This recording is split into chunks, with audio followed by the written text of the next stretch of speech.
I don't want to be free because all the free people come here. I said, I want to be successful because successful people don't come here. And once I fixed the quit gene, then it was nothing I couldn't do. When I first got to prison, I was taught that there are hierarchies and there's systems, like there's levels. There's the bosses, then there's the guys in the middle, and then there's the guys on the bottom. And nobody wants to be on the bottom. And you should never want to be in the middle, in my opinion. You should always want to be on top. So that's my goal. How do I become a leader or a king in this setting? And in that space, in penitentiary and prison world, violence rules. Conversation is nice, articulation is nice, resumes don't matter, violence wins. So people are gauging you based on the amount of violence you participate in and the level in which you participated at. So over the first 6 years of my sentence, while I was in prison, I participated daily in violent acts. I've been charged 8 times with attempted murder. I've been convicted twice of attempted murder on other prisoners. I've been shipped around the country. I've participated in riots on airplanes. They had federal airlifts, and I'm in riots on airlifts. Every day, all day is violence, and to the point I became a king. And I worked hard for that status. I worked really hard for that status, and I achieved it. And once I achieved it, now there's King of Kings. Who's the boss of bosses? I wanted to be that guy. And when I had the opportunity to take the threshold to become the King of Kings, I saw it for what it was. I was going to become the king of nowhere. The number 2 guy never really understands number 1 guy's hassles or problems. He just sees it from the other side of the fence. It's kind of, I equate it to the Wizard of Oz. When Dorothy came to the Oz, she marched all the way to the wizard. And when she pulled the curtain back, she saw how fake it was. Mm-hmm. But everybody in Oz was okay with the world being fake. And until Dorothy pulled the curtain back, nobody even questioned it.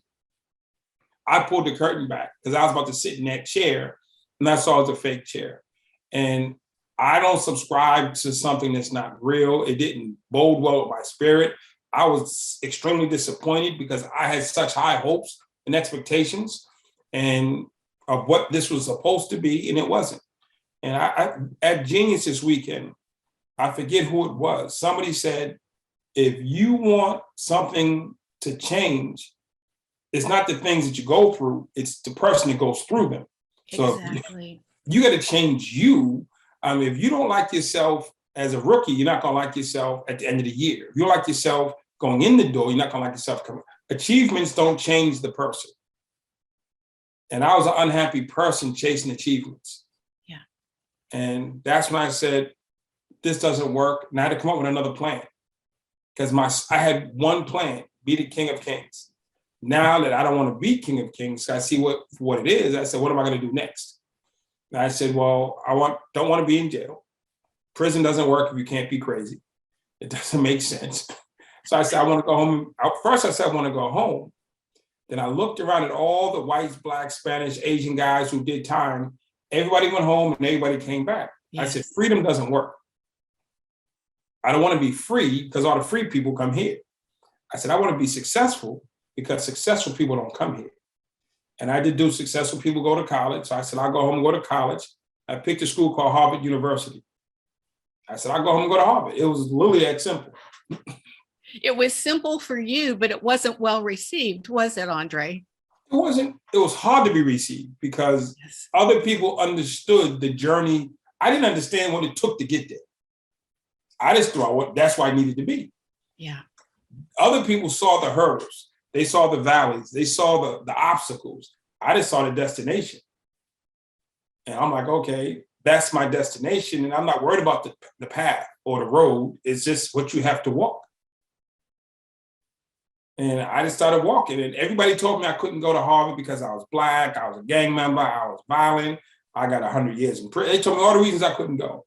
Yeah. And I said, I know all those things. None of them are reasons I can't go. Those are reasons you believe I can't go, but they're not actual reasons.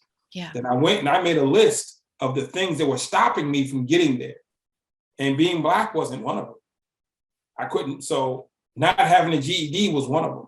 Anger management was one of them. Remorse was one of them. I'm saying touching my internal clocks was one of them. I'm saying I fixed the things that actually stopped me from going, not the things people projected at me. Yeah. And it took me 8 years 20 hours a day of walking this path just to get to step one, and that's out of prison. And it took me another 7 years of walking that path to get my fellowship at Harvard Law School. But it took 15 years from the day I said it to the day I walked in and got my email, anorman@harvard.edu. But I did it. And along the way, worked at the White House. Along the way, London Business School. Along the way, YPO. Along the way, 20 different countries. Along the way, famous speaker. But I never gave up my goal.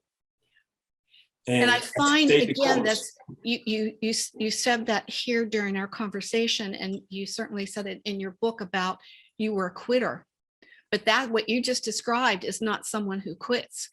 That was one of the things I had to fix. Yes. When I said, what's stopping me from getting to Harvard? Being a quitter was one of them. Yes. I went to counseling. People think counseling's funny. I went to counseling, and during counseling, I discovered, because I didn't know, I was a quitter. And once I fixed the quit gene, then it was nothing I couldn't do.